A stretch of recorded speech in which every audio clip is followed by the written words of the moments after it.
কালো আকাশের নিচে কালো অন্ধকার, অভিশপ্ত ঢাকার পিচ পথ আবারও ক্ষুধার্ত।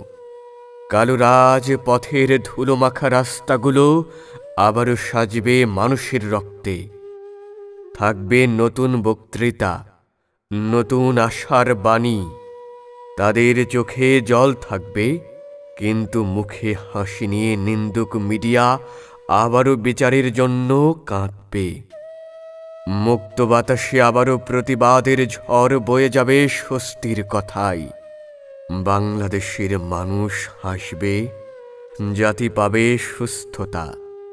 মুক্তির জন্যে দলবদ্ধতা, দলে যোগ দিতে হবে যা। রাস্তায় রক্ত ঝরা বন্ধের দাবিতে